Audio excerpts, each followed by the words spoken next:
everybody, so this is going to be the shared account of me and Noah. Today I'm going to be doing some serial killer kind of info. I'm going to be doing about the Zodiac killer.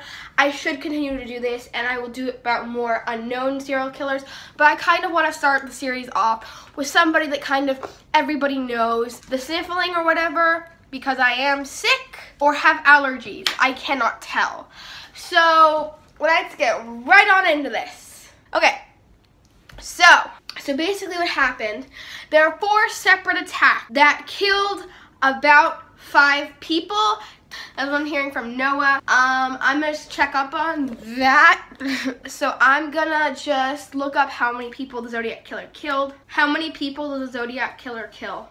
Okay, he is believed to killed 5 people, but he is claimed to kill as many as 37 people. He killed 5 people in between 1968 and 1969. Do not laugh at the 69. One thing that kind of freaked me out was, as I was searching this up, a mark that eerily, I don't know if you can see it. Okay, well, a mark that's eerily similar to the Zodiac. It probably has nothing to do with it. Oh, it's a tracking kind of thing. But it looks kind of similar to what the Zodiac killer used. Noah will put that up right about now. The symbol that I saw, which is just a tracking device kind of ish, not really, and Zodiac killer's thing, that he used to sign everything. Zodiac killer was never caught, though, because at a scene of the crime where Paul Stein, the taxi cab driver, died. We'll get more into that later. 2 officers, the first officer that arrived, by accidentally put him as an African-American male, even though he was white. Or well, the reports of the witnesses said that he was white. But the police that showed up put him as an African-American male. So what happened is that the police officers, there are 2 that were making their rounds. They turned a corner. I forget what corner it was in San Francisco, even though... It was Washington and Cherry, I believe. Washington or Maple. Maple and Jackson? No, Washington and Cherry. And they saw him walking. Yeah, they saw him walking. I said he killed 5 people.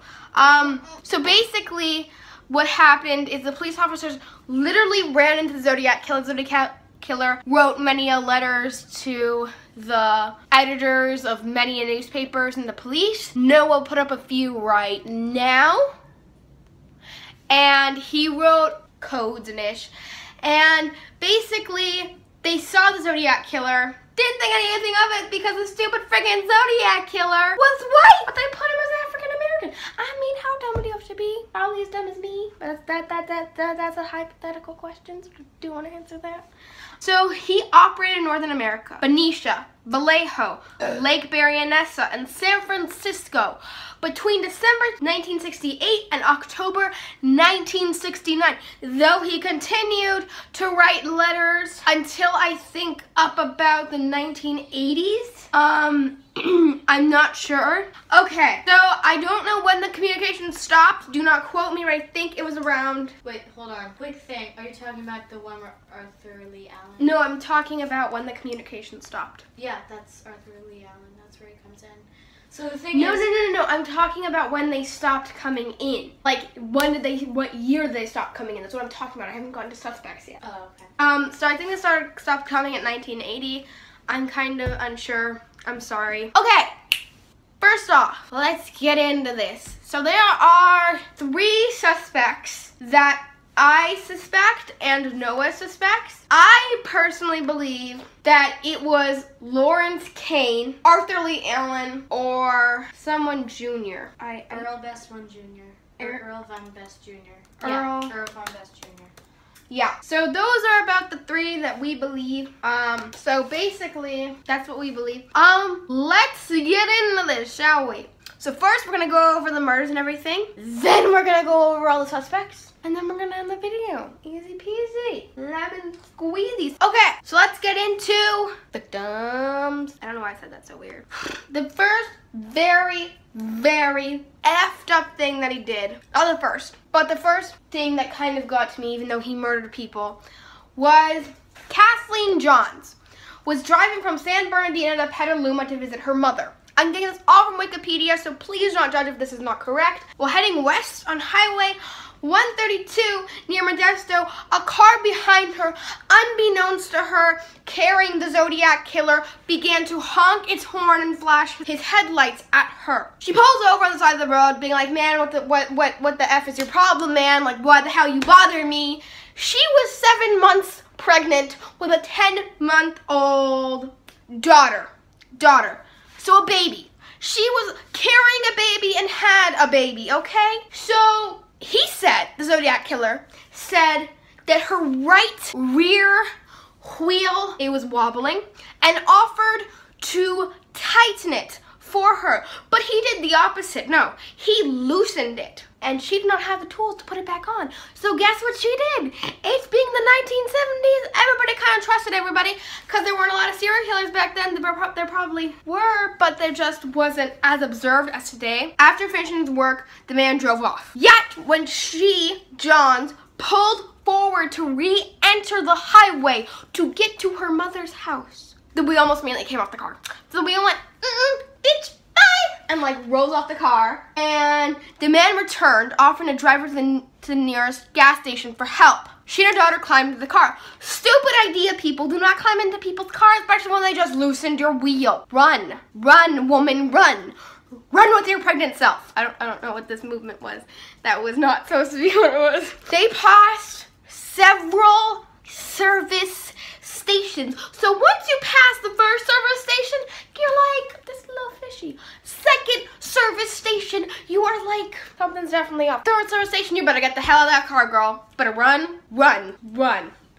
And so she did not yet. So for 90 minutes, he drove her back and forth between the back roads near Tracy. When Johns asked why he was not stopping, he would change the subject. When the driver finally stopped in the intersection, Johns jumped out with her daughter and hid in a field. The driver searched for her using the flashlight, telling her that he would not hurt her before eventually giving up. Oh, I remember that. Scary as hell. Unable to find her, Johns hitched a ride to the police station. When Johns came back to the city, she noticed the police sketch of Paul Stein's killer and recognized him as the man who abducted her and her children. Well, her child and her fetus. Okay. So, fearing he might come back, the sergeant had Johns wait in the dark at the nearby Mills restaurant where her car was found. It had been gutted and torched, people. That means it had been gutted and torched. So any valuables she had in the car gone. Like diapers gone, anything gone, and set on fire. So this dude was talking business. Like you can tell that he was like, I don't f around. Most can't say he threatened to kill her and her daughter while driving around, but at least one report disputes that. John's account indicates her doctor left his car and searched for her in the dark with a flashlight. So she was kind of switching her stories around. That's a little fishy, man. So when she talked to Paul Avery of the San Francisco Chronicle, I think, she indicates that her abductor left his car and searched for her in the dark with a flashlight. However, in one report she made to the police, she stated that he did not. So let's talk about the first murders widely attributed to the Zodiac killer. The first murders widely attributed to the Zodiac killer were the shootings of high school students Betty Lou Jensen and David Faraday on December 20th, 1968 on Lake Homan, just inside Benicia city limits. They should not have been out that late, but they were. And this was 4 days before Christmas Eve, 5 days before Christmas. Why you gotta do that, man? Why you gotta ruin their Christmas? They were just trying to be happy. That just makes me more mad than them being murdered. It's like, really, man, 5 days before Christmas, really? You can F their family over like that. That's a really cool move, man. The couple were on the first date and they got murdered. That's also sad. And planned to attend a Christmas concert at Hogan High School. The couple instead visited a friend before stopping at a local restaurant and then driving out on Lake Herman Road. At about 10:15, Faraday parked his mother's Rambler old car in a gravel turnout, which was as a well-known Lover's Lane. Shortly after 11 p.m., their bodies were found by Stella Borges, who lived nearby. Just prior to 11 p.m. in a park beside the couple. So basically what happened, 5 days before Christmas, they were going out on the first date, like, oh, it's so fun, we're teenagers. And then they were planning to attend a Christmas concert at Hogan High. but they instead visited a friend before stopping at a local restaurant and then driving down Lake Herman Road to do some making out because it was a lover's lane. If you don't know what that is, you're too young to know what that means. So continue on. It looks like the woman left the car first. Jensen left before Faraday, and the Zodiac killer shot Faraday. Jensen, the girl, ran, then he shot her. Blue Rock Springs attack. Basically, Darlene, Theron, and Michael Maggie drove into the Blue Ring Springs Park in Vallejo, 4 miles from the Lake Herman Road, just before midnight on July 4th, 1960. Seriously, what is with the student holidays, man? The killer approached them, drove away, then came behind them, and shot them. Several bullets had passed through Maggie and into Fernan. So basically they went right through and into Farron. So Farron got most of the bullets while Maggie just got shot through. The killer walked away from the car, but upon hearing Maggie's moan, returned and shot each victim twice more before driving off. Maggie, despite survived the attack, Farron was pronounced at the hospital. Letters from the Zodiac. There were many letters sent to the Vallejo Times, San Francisco Chronicle, and the San Francisco Examiner. Nearly identical letters took credit for the shootings at Lake Herman Road and Blue Rock Springs.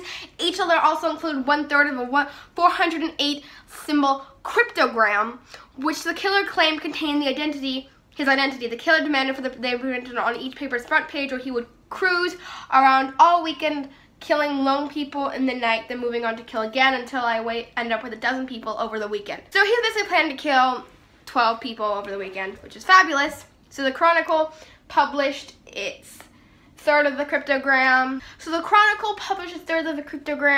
The police chief, Jack E. Still, Vallejo police chief, said we're not satisfied the letter was written by the murderer and requested the writer send a second letter and with more facts to prove his identity. Threatened murders did not happen at all, and all 3 parts were eventually published.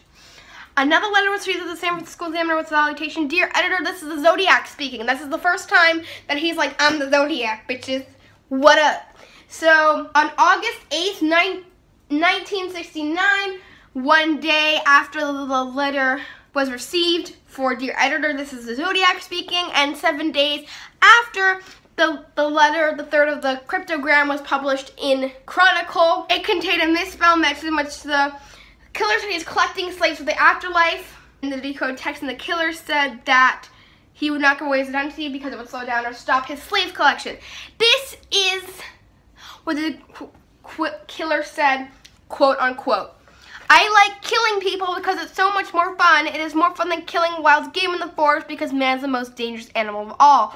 To kill something gives me the most thrilling experience. It is even better than getting your rocks off with a girl, basically having sex with a girl. The best part of it is that when I die, I'll be reborn in paradise, and then I have killed, and the people that I will have killed will become my slaves. I will not give my name because you will try to slow me down or stop my collecting of slaves for the afterlife. So this is actually going to have to be split into 2 videos. One about the people and then one about the suspects. So I'm going to do 2 more about the shootings, and then I'm going to cut it, and then Then tomorrow I'm going to film the rest. This will probably be up Saturday. I don't know. Presidio Heights attacks 2 weeks later. On September 27th, a man approached a couple again. I don't know what his revenge against couple is, man. Brian Hartwell and Cecilia Shepard. He had the cross circle on it. Noah put that up there. He bound them up and stabbed them repeatedly.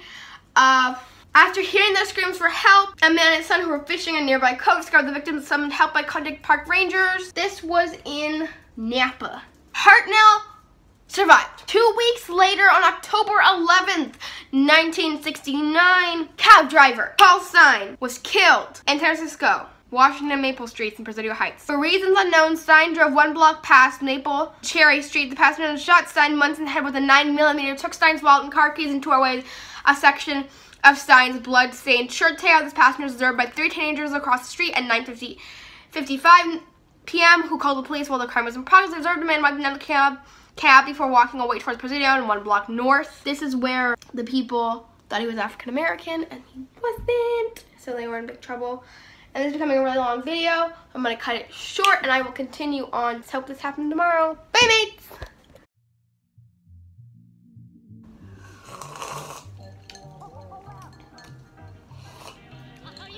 Noah's over there doing shit, so switch the camera. I need to stop hitting the camera. If you could, Fiona, that'd be nice. And this is not working, so that's fabulous. Definitely can't. I'll just put it on and I'll screenshot. Can I do this, Noah? Can you get the facts right? I'm trying. Well, you're not getting them right. So I will cut this right about now. So now like this easier. I don't know what this movement was. That was not supposed to be what it was. Like, you think I fuck around, you think I play? I don't. I torch people's cars. So what was she trying to cover up? So that was me being weird. Cut that. We're shopping in a local. Something is going on. Like, he's only shooting on holidays. So hide your kids, hide your wife on holidays. And then